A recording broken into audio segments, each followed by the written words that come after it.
Hello, everybody. My name's James. Welcome to another Planet FPL Clash of the Correspondents. And today we're looking forward to a key fixture in game week 23. Firstly, let me introduce you to our Fulham correspondent, Dara Curran. How are you, Dara? Very good. Thanks, James. Always a pleasure to be on. Good stuff, mate. Good to see you. And I'm not in a Forest correspondent. Mark Sutherns is in. How are you, Mark? Hello, I'm good. I'm good, and we managed to get together with Dara and myself at last because this was planned way back, right? Yes, this was actually meant to be originally a Clash of the Correspondents. I want to say game week 7 or game week 8. Wasn't it one of the fixtures that survived the weekend where the games were postponed for the Might Queen's have been. funeral? I I think. I've forgotten the first 10 weeks of the season. Though, let's forget those, shall we? Mark bottled it because he wasn't very ill, but he had a very good excuse, in fairness. Yeah. I had COVID and I couldn't go to the game either. But yeah, it's I'm pleased that we've got it on now under better circumstances for me in more ways than one. We'll get there. Dara, you must be happy with what's going on. Decent result at Chelsea Friday night, quick off the heels of obviously beating them at home. How big is that game for you as a Fulham fan? And to take 4 points from it?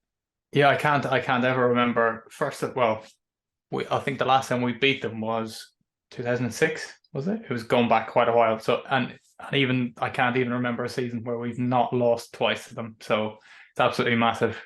Just keep above them, keep them below us for the time being. I know the table looks a bit weird at the moment with all these games in hand, so it's probably a little bit of a false position for us, but at the same time, we're good value for where we are, I think, at the moment, and we're comfortable.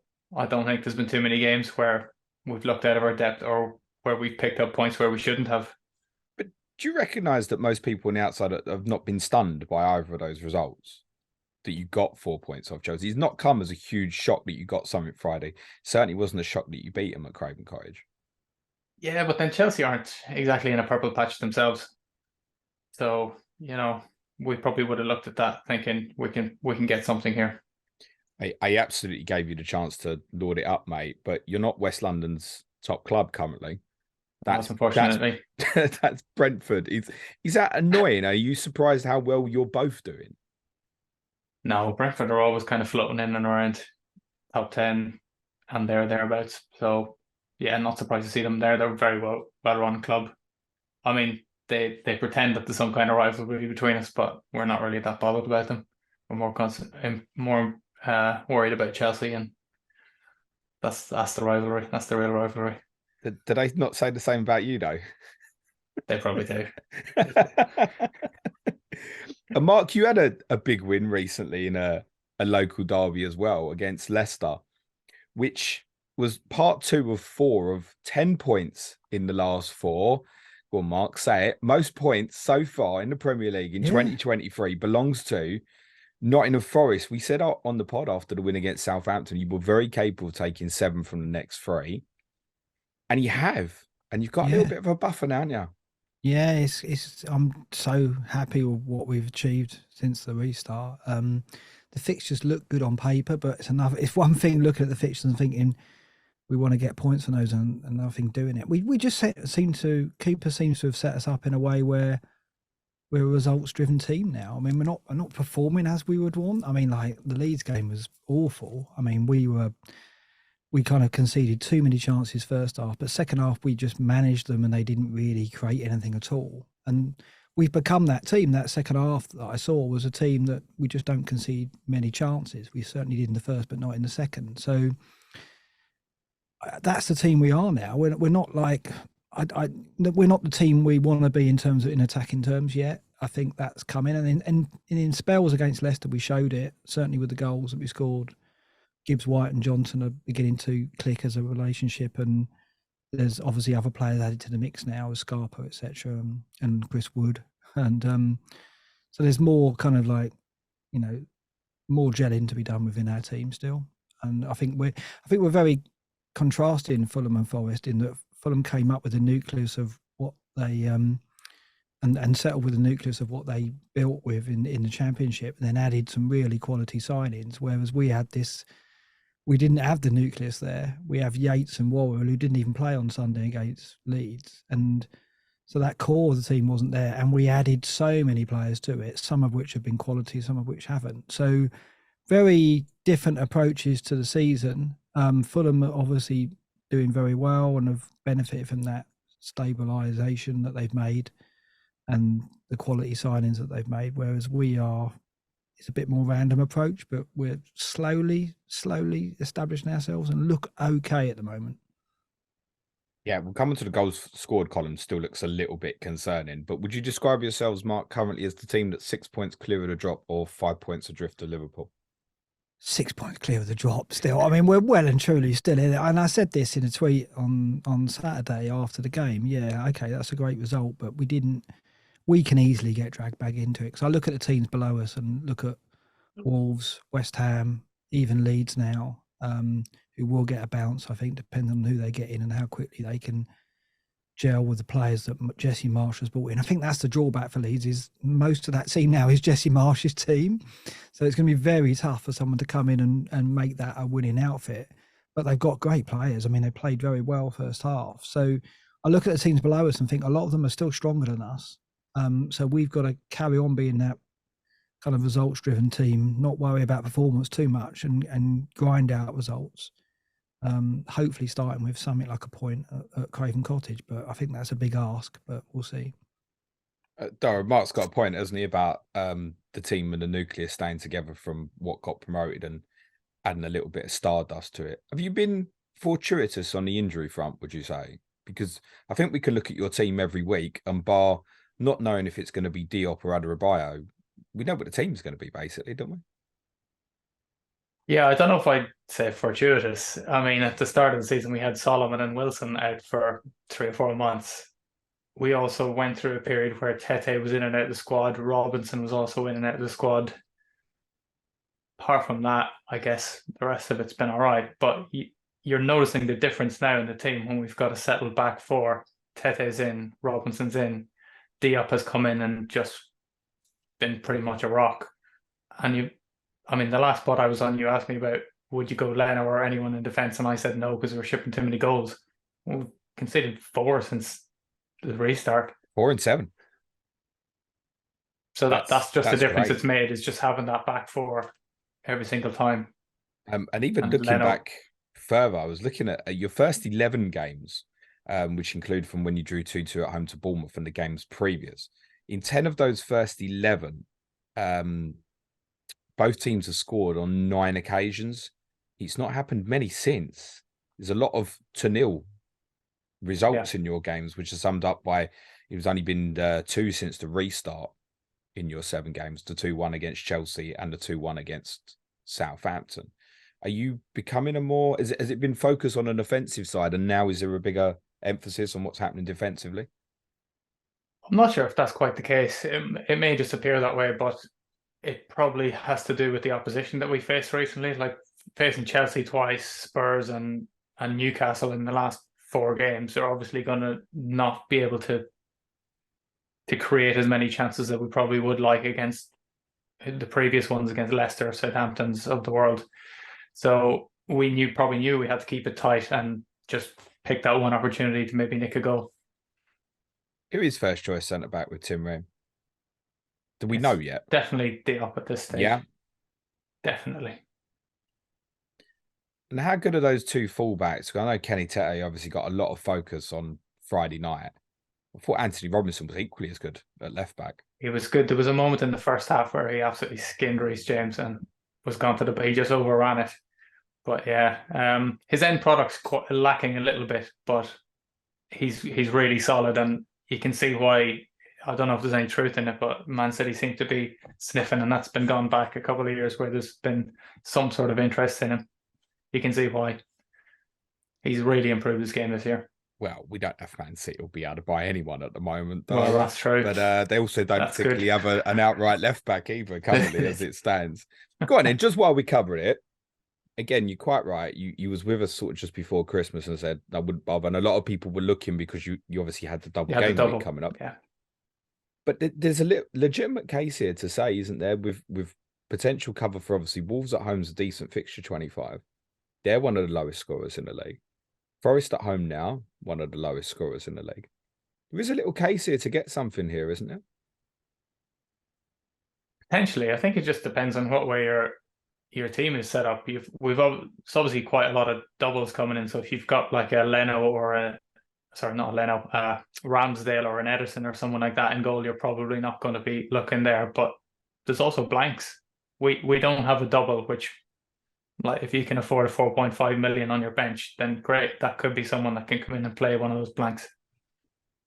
Yeah, and you're quite right to say, obviously, if you go out the cup to Sunderland on Wednesday night or in the 5th round against Leeds, then your fixture against Liverpool is on in 28, and that means no doubles for Fulham, factually. Which is a shame, actually, because looking at your fixtures on the other side, there's some combinations that would have perhaps been quite interesting. Like you've got Bournemouth away in 29. Could have been a nice little one where you look at, enabler, cover me, and potential bench boost there in that week. If you went for one defensively, you got the 2 fullbacks at 4.4, Tim Reams 4.5, Diop's 4.3. If you had to go in? If I had to pick one, Tete, just because he's got that little bit extra, 4 assists already this season. And that's with probably, he missed 6 or 7 games maybe. There's no threat to him. Obviously, you got Cedric in on loan. No concern. I can't see it. I mean, that performance was probably just as much to say, you're not taking me out of this team. You're not taking my spot. Was it essential you got cover for him, though? Absolutely, because I don't know what's happened to Mbabu. He's not seen the light of day. He couldn't even get cup game minutes. So don't know what's going on with him. He's gone. And we've hardly seen Kazawa on the other side, but I guess again that's down to Robinson's form as well, isn't it? Yeah, he scored 1 in the cup in the last round, but I don't know. I'm not sure. He seems to be very attack minded, but maybe not as solid defensively as Robinson. He's just a bit more of a rounded defender. Okay. While we're talking FPL defenders, Mark, my mate Serge, you know him. He's still got Nico Williams in his squad. Is there anything I should be telling him? Because quite suddenly, he was back in the team on Sunday. Right back, or is he left winger? What is he this week?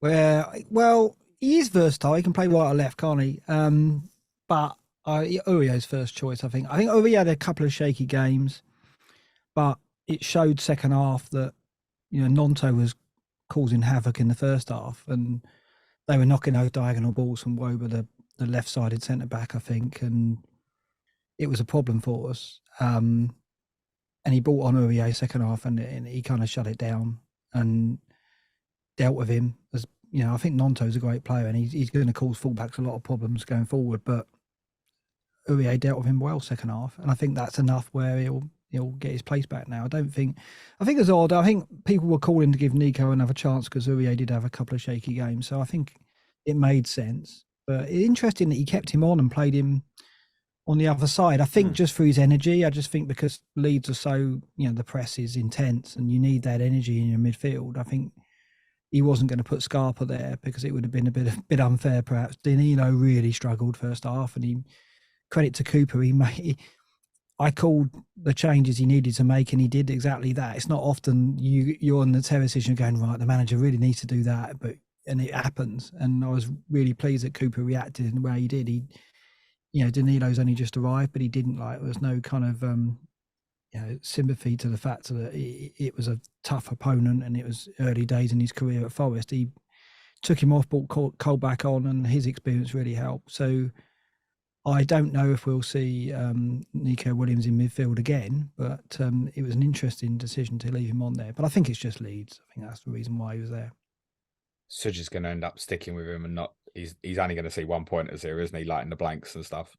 I think so. Unless Uriah has another dip. I mean, he came on and impressed. His experience has really been valuable to us this season, with so many new players in the club. And obviously, he's a very experienced player, captain of his national side.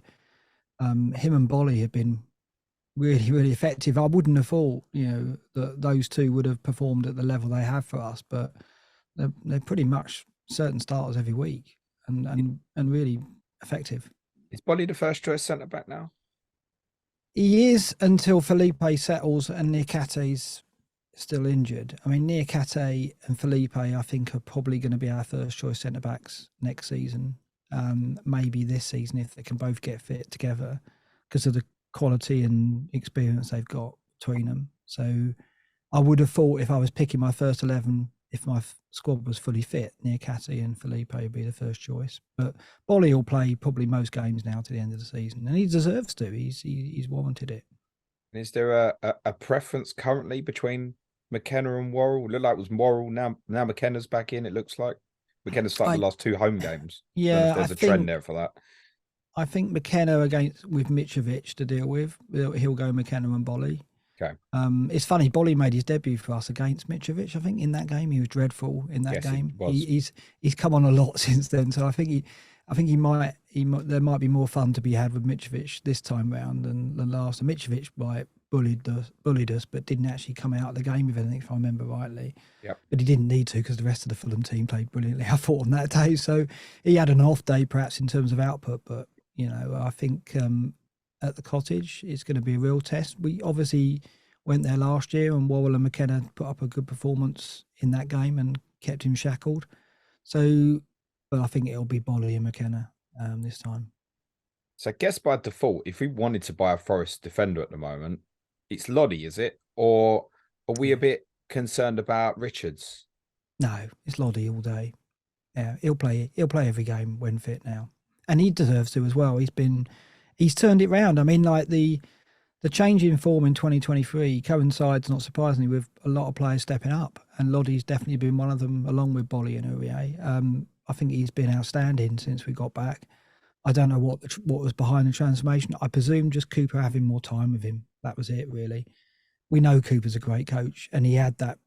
Over that Christmas break, I hoped that he would have an impact on some players, and he clearly has. Loddy's one of them. He's just been defensively really sound. He always had pace and the physical attributes, but he was not quite in tune with the way we wanted to play or the pace of the game, and that's changed now. And I think he's reliable now. I don't see a mistake in him like I did when he first came.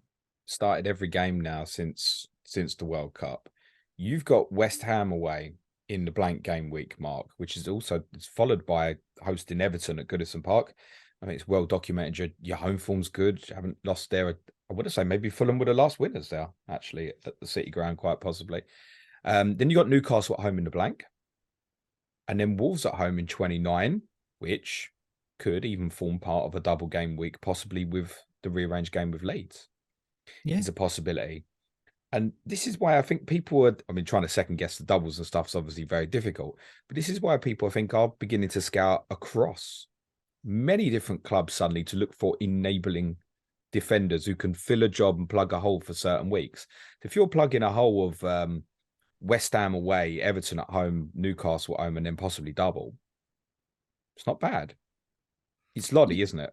It is Loddy because Felipe's the joker in the pack. We don't know when he's going to get into the two. I think we're going to stay 4 at the back, and I think that will mean that you've got to think Felipe starts sooner or later because he's got that relationship with Loddy already from Atletico. So I don't think there's, getting him up to speed will help with Loddy there. He's got to be first choice when he's fit, but it'll be a matter of weeks. So then is it going to be Bolly and Felipe? Probably, I would say. I think McKenna's only in the team for now. I think Bolly deserves to be first choice until Niakate's fit, but Niakate could be fit in a matter of weeks as well. So there's so much. Centre back's confusing, basically. Yeah, it's too much. I think you've got to go with Loddy because he's the one who's most secure. And if you're gonna want a 4th or 5th defender to be on the bench, you want them to be there when you need them. So it's Loddy for me. Would you pick him over Tetty, Mark? No, Tetty's great. I've got to learn to put FPL first over Forest, right? That's what I've got wrong this season. So I'm not going to sit here and pretend that Loddy's a better FPL asset than Tete.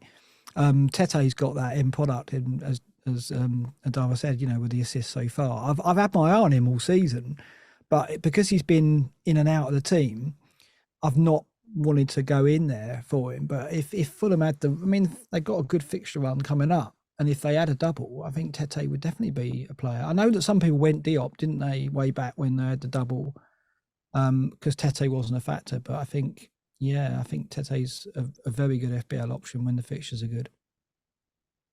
At the best one then, Dara, is it? In agreement with that? Of the defenders, yeah, 100%.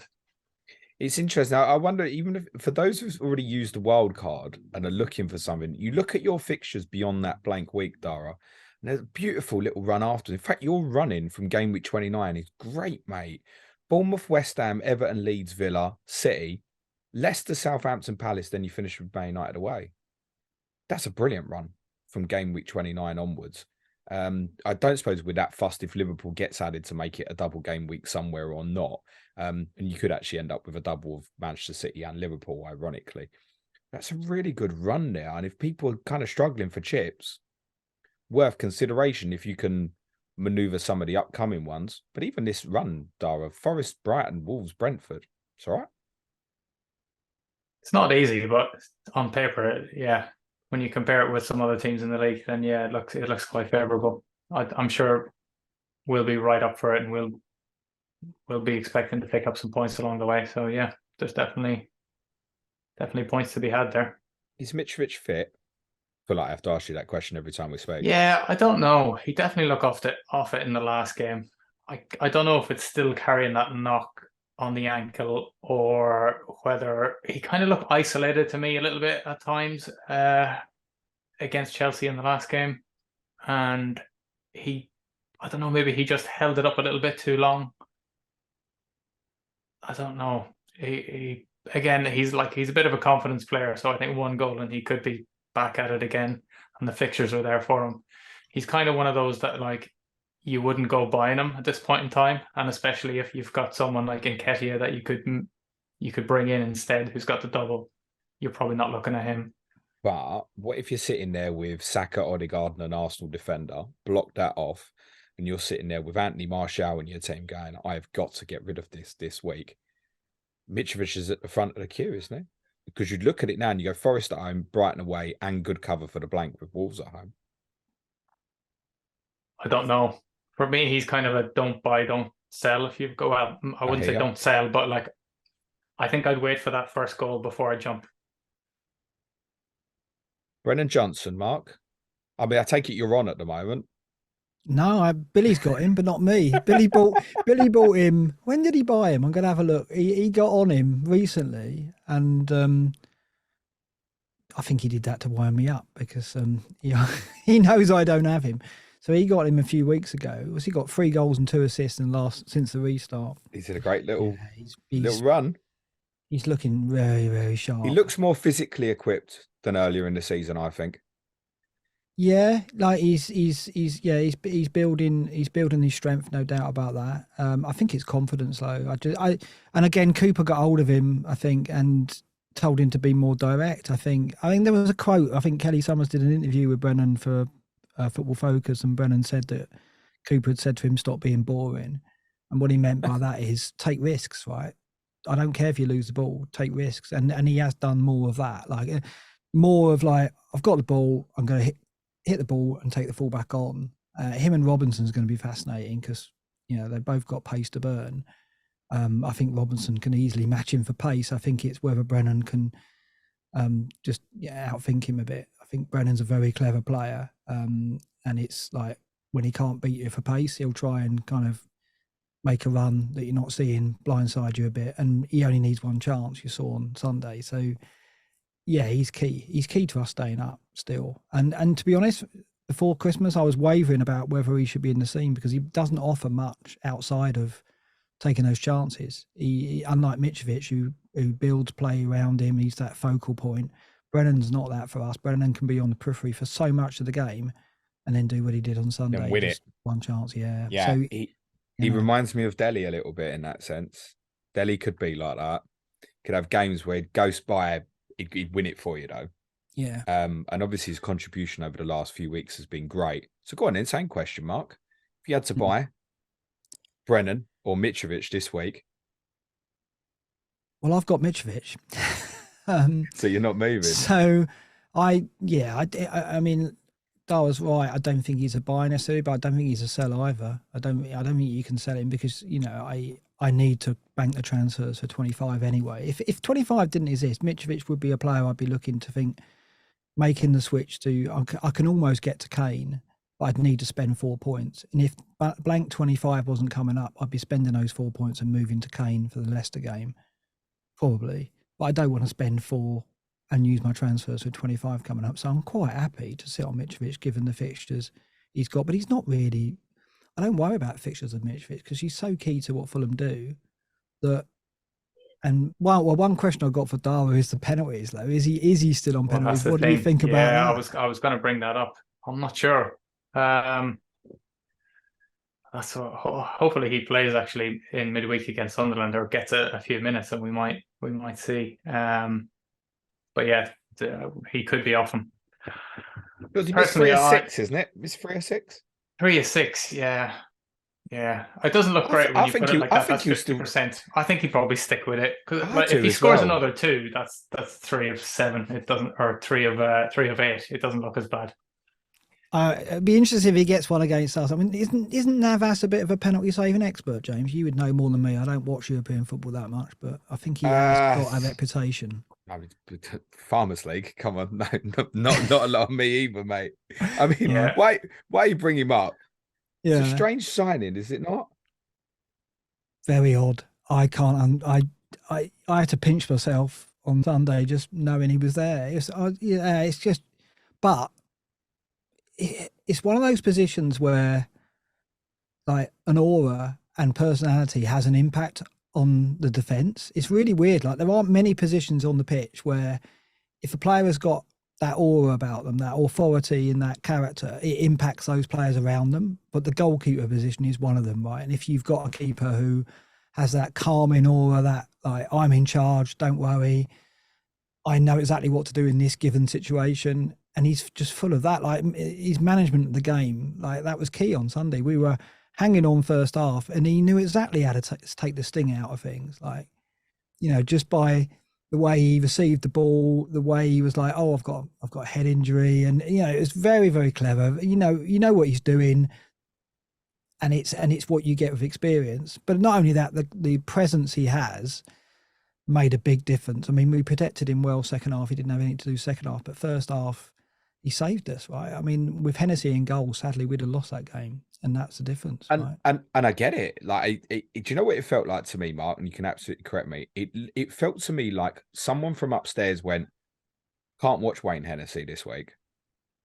I need to go and fix this."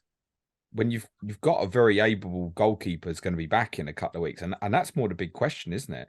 Like, in a couple of weeks, you've got 2 really good goalkeepers. One of them's coming on loan and isn't going to play. What do you think? Navas starts. But Henderson's going to do his nut about that, isn't he? Well, he's giving Waylo to one of the all-time great goalkeepers, isn't he? You can't. I don't think he can argue with it. I mean, I think obviously the conversations going on will be, we're signing you, Henderson. It's going to happen if we stay up. He's coming, and he will. We will sign him if we stay up. And in the meantime, he gets to learn off one of the all-time greats of the modern game. So I don't think he can push back on that. I mean, Henderson's got an ego. He might do, but what can you say? If it's Navas, there aren't many keepers like of his level around. So if there's like an obligation to buy in the summer and that's the plan, then I don't think that's terrible. But this is a goalkeeper who was really kicking up about being second choice at Old Trafford. He's surely going to kick up at your place, isn't he? No, because I think we'd have said to him already, this is the deal, right? We get him in to back us up this season because we need to get you fit. And he's not 2 weeks off. He's probably 4 to 6 weeks off. So by the time he is fit, there'll be maybe 5 or 6 games left anyway.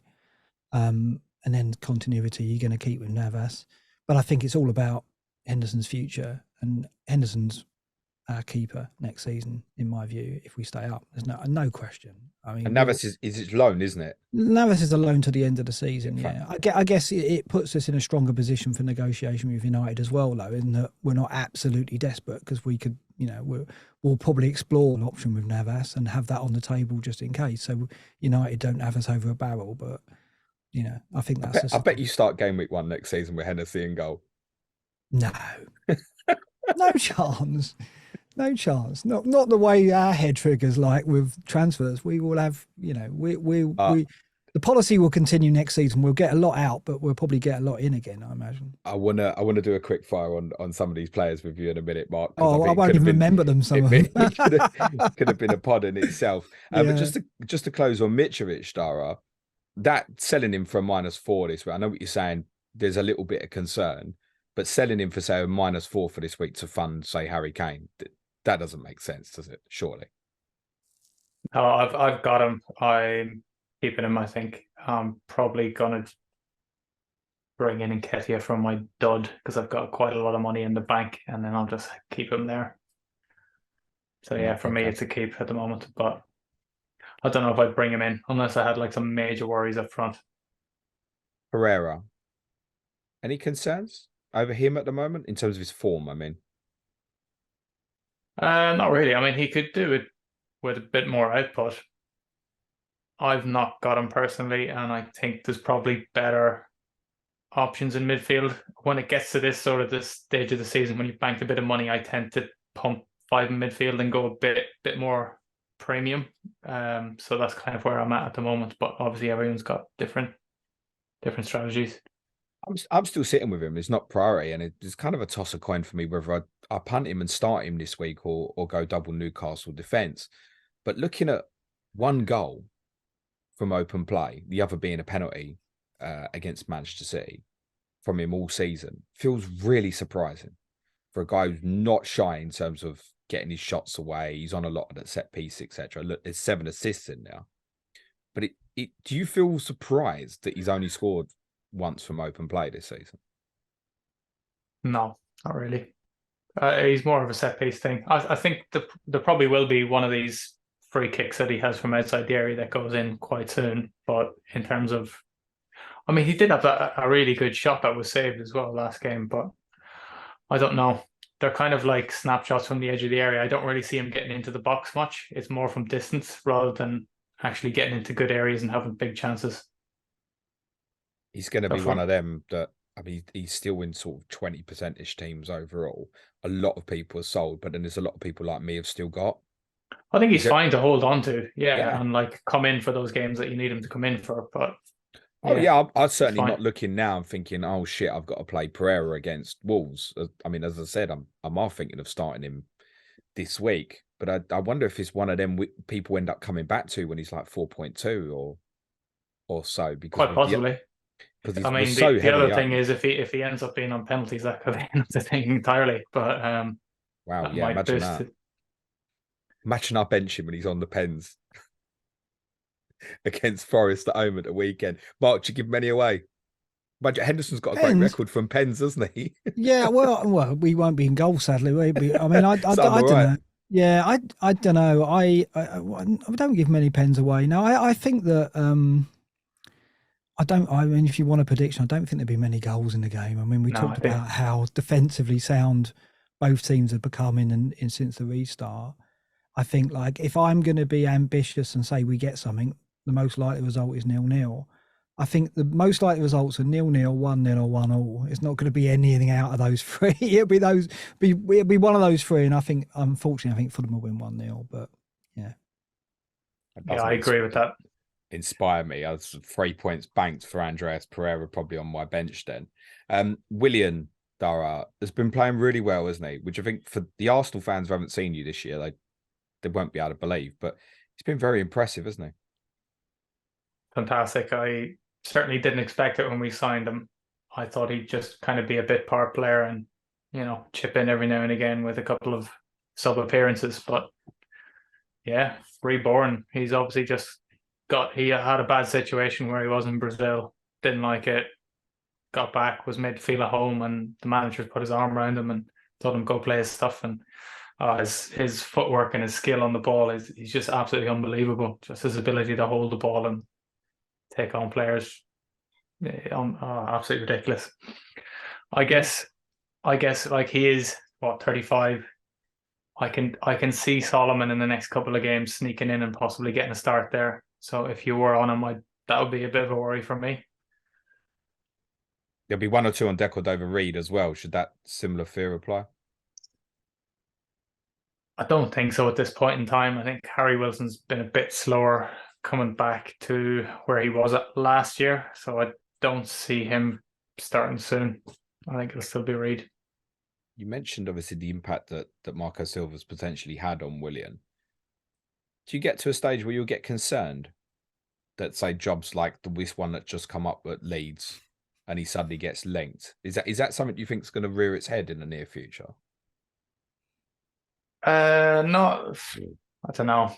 Not at Leeds. I think he's probably gone through enough clubs in the past where he's gotten that reputation, and he probably wants to stick this project out and to shake that off. So I know the club want to sit down with him in the next couple of months and tie him down to a longer deal. I can't see it unless something like a massive club comes along. I can't see it personally. I think he's been tarnished with that brush, and he wants to get rid of that now at this point in time. At the risk of one of you two not calling my team a massive club, I mean, my team might be looking for a new manager in the summer, Dara.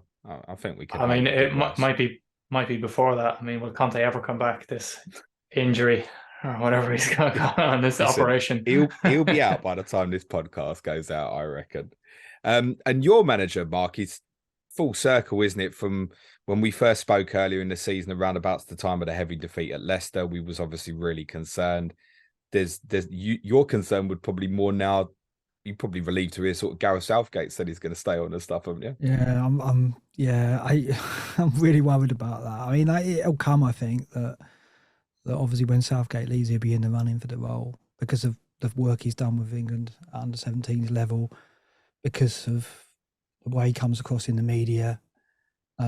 It's wrong to say he's vanilla and inoffensive, but he is that kind of FA man in that he's not going to put a foot wrong in a press conference or in his private life, and there's no side to him like that. So he's a safe bet in that respect. And obviously his coaching credentials are beginning to get more light shed on them now that he's in the top division. He's going to get, like Silva, I think if we stay up, he'll get a lot of credit.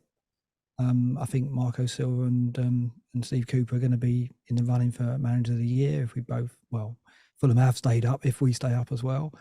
Obviously, Arteta will win it, won't he, James? But apart from, if Arteta doesn't win it, then Marco Silva and Cooper are in the running.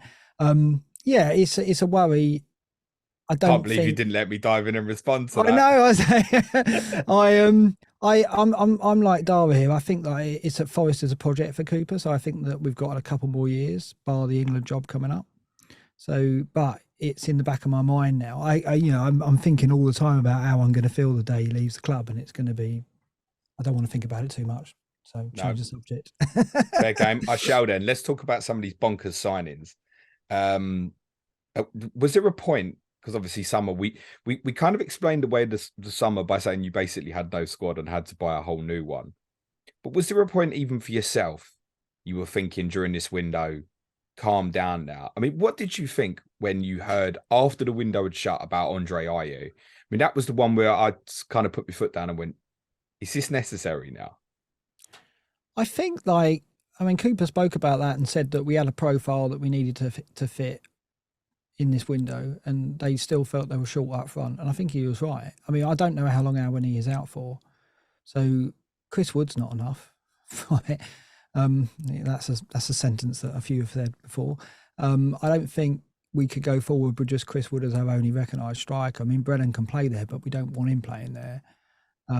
So I don't know how long Awani is likely out for. Nobody does, so it's difficult to question the strategy if we don't know all the details. So if Awani turns out he's out for the season, then it's absolutely the right thing to do. We needed more cover.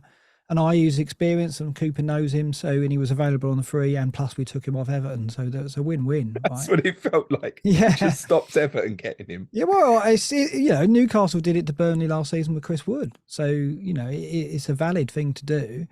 It's the Batshuayi one that really worried when we ended up not getting him. That was in the previous window, but he was going to be like signing number 24, wasn't he? And as it turns out, when perhaps we could have done with him as well. We have lacked those options up top. If you look at Bournemouth and Fulham, they come up with Solanke and Mitrovic, and we didn't really have a recognised central striker to get us goals. Brennan isn't that player.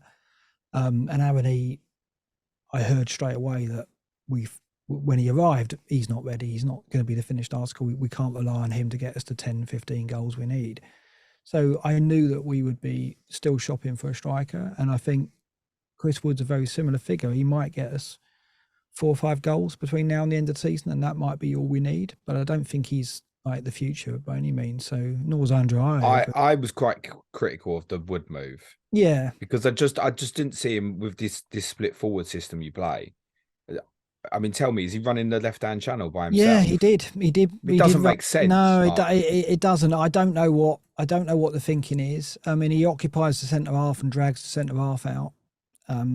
So that if that's a thing, if that's what the intention is, obviously he's switching to the middle quite a lot as well. It's only his second game, but what I saw on Sunday didn't really make much sense because he was in the channel and we weren't even hitting him even. Navas was sending it to the right. And I'm like, what are you doing? Surely you've got to be hitting Wood on the left. Yeah. He doesn't look fit. He looks very short of confidence. I mean, I don't know whether he should be because he had a successful time. Is that what we define a successful time at Newcastle? I think it was fairly successful, but he doesn't look like a player who's had a successful spell at Newcastle. He looks like a player who's really short. If you went with him through the middle on his own and then narrowed it up and played Johnson and Gibbs-White behind him to go beyond him, I could get it. But it just feels like not only are you isolating him potentially, but you're isolating him in a wide position where you can't do any damage. If you deliver into the box for him, it's a decent picture. I don't get it, but I've got faith that he's got a plan. I think he's our plan B off the bench, to be honest. I think Amani is definitely that player because he can, he's got strength and pace, whereas Wood doesn't have that. I don't know. I'm the jury's out for sure. What I saw on Sunday wasn't that promising in that tactically we're not set up to get the best out of him, and he doesn't. Even if we were, he doesn't look like he's ready yet to produce. He's going to help at the weekend at set plays, so he's useful for that, I guess, and that will be a thing against Fulham. So he'll start, I'm pretty sure. So we'll see if we get any more from him and Cooper does anything different with him. Shelvey, you would expect to become first choice? Yeah. Is that kind of sitting similar to what he's done at Newcastle in between one other side? The quarterback role in front of the defence, yeah. We desperately need that player. No one can put their foot on the ball. No one enjoys having the ball, and completely the opposite to what we've seen from Paulina for Fulham, who's such a steadying influence. We don't have that player. Freuler's meant to be that, but he's still settling down, and he's not in the same league as Paulina. And Shelvey at least has that experience and can do that role for us. I'm looking forward to it. I've always liked him as a player. I always thought he had too much of an edge and likely to pick up bookings and even the red card. So hopefully he's not that out of him. But he looks really fit. Newcastle have said that he's been training, doing special training, and the photos I saw of him, he looked really trim and on it. So I'm hoping we get a good few years out of him. He can definitely play. There's little doubt about that on the ball. Tell us briefly, Mark, about the 2 Brazilians who've joined you. Gustavo Scarpa, I've seen a bit of. Looks like there's a little bit of ability there. Thought he was going to establish himself as first choice, but then you made more signings. What can you tell us about him and Danilo? Yeah, I think, something like the Fulham game could be a game for him, for Scarpa. I think Fulham will let us have some of the ball and we'll get a bit more time than Leeds certainly gave us, I think. I think it'll be a better football match against Fulham. It'll be, hopefully we'll get some time on the ball to express ourselves a bit, and players like Scarpa can be a factor. There'll only be certain fixtures where Cooper's going to use him, I think, because he's getting used to the pace of it. Danilo is more likely to start at Fulham because of the way he plays. He's more kind of box to box, more industry, and he's got a lot of pace, so he can rectify mistakes. But he was lost against Leeds. He was completely out of his depth. Half time, didn't he? Yeah, and he got booked as well, and he looked like he was like one challenge away from getting a red, so he had to take him off, and he did. And he brought Cole back on.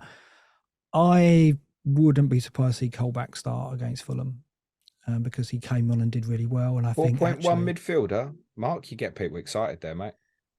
No, Colback was a thing early in the season, wasn't he? It was really cheap. But yeah, that's why he's 4.1, mate. Yeah, I think Reed and Paulina are so good for Fulham, so I think that's a real problem. They dominated us at the City Ground, those two, and also I thought they both played well at the Bridge last time out. So I think that's where sadly we're going to get overrun again. I fear for it. I think Colback will play to try and kind of stem the tide of that, but we'll see.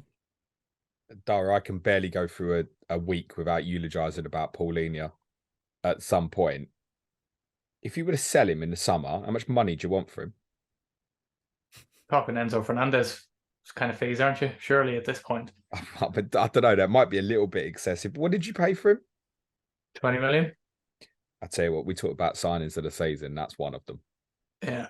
I love him. Six and a half year contract as well. So there's really. Is that amortized, or is Todd Bolly doing that for you? Well, I don't know. I love his passion as well. Just like when you see him scoring the goals or whatever it might be, or just celebrating another team, like he's hitting the chest and he's into the fans and the whole shebang. And the last two games, like what's so phenomenal about him was the last two games he's picked up an early yellow card, but he's not played like a player who's had a yellow card. He's still like not holding back from the challenges, but it's also quite composed at the same time. He definitely could have got sent off against us the other week. Although there was one or two of ours that could have gone as well. In fairness, that's true. But yeah, I absolutely love him. There's going to be, but I asked because there will be interest, won't there? I'm being serious. 100%. Yeah, 100%. Yeah, he's a super player, and Reed compliments him so well, doesn't he? Very understated. Yeah, two are very good. We've just bought Lukic, a Serbian international, who I believe is kind of in a similar mold to Reed, but maybe a bit more output, a bit more goal threat. So we'll see if he manages to sneak his way in. But I think those two are pretty much a lock at the moment. Chalobah was allowed to go to West Brom, wasn't he? So you were light in that area. So he's just Chalobah and Onana were the only two backups, so we needed someone in there. Both have gone. Was Shane Duffy an obligation to buy? No, we had to make him a permanent because he was one of our two loans. So to get Cedric on loan, we needed to make one of our loans permanent. Okay, because on the face of it, it seemed like a strange one that it became permanent because he's hardly played for you. It's just till the end of the season. Right, makes complete sense. And Brighton were probably happy to get the full wages off as well. Yeah. Okay, that makes sense. Yeah, 5 or 6 month contract, whatever that might be. Where do you think you finished, Dara? Probably around 10th. Would you be happy with that at this stage? Absolutely. I think you're very. Yeah, I think Europe's probably a bit of a pipe dream at this stage, and I don't think we're quite ready for it. There's a little bit of a gap that's opened up, isn't there, between Villa in 11th and Palace 12th. So, I mean, there's every reason to think you'll finish top 10. Every reason, mate. Yeah, I think we've just come out of a tough run of fixtures as well, and like picked up points along the way. So I think we'll continue to pick up points in the next 5 games or whatever it might be, which look somewhat favourable. Yeah. No, I think looking across all of your fixtures to the end, yours looks like one of the better ones. With a few little spells where you can put a run of games together. To be honest, the form of the likes of Liverpool, Chelsea, Europe is not impossible, I don't think, mate. Although at the same time, we've played an extra game over some of these other teams that are in and around us, and if Forest beat us and then they win their game in hand, they could be in and around the Liverpools and the Chelseas of the world. You're making blush. That's Dara. A big if, that. Got to score a goal away from home first. All right, Mark, different question. Which 3 teams do you think will go down? That's a bit cruel, isn't it? That's a bit cruel. All right, I'll tell you my 3 still, and you can tell me if you think I'm wrong. I don't know what I predicted at the start either, because we did our predictions, right, didn't we? So well, you and I had a conversation at King's Cross St Pancras International the day we play each other in August, and we didn't have a clue. I think it will be the current bottom 3 still. I still think Everton will go with Bournemouth and Southampton, yeah. Yeah, I think Bournemouth and Southampton, it's hard to make a case for them because there are a lot of good teams down there. And that's why I'm still really fearful that I look at Wolves and I can see them playing their way out of it. West Ham, what are they doing down there? I just don't get it at all. Surely they're going to turn the corner.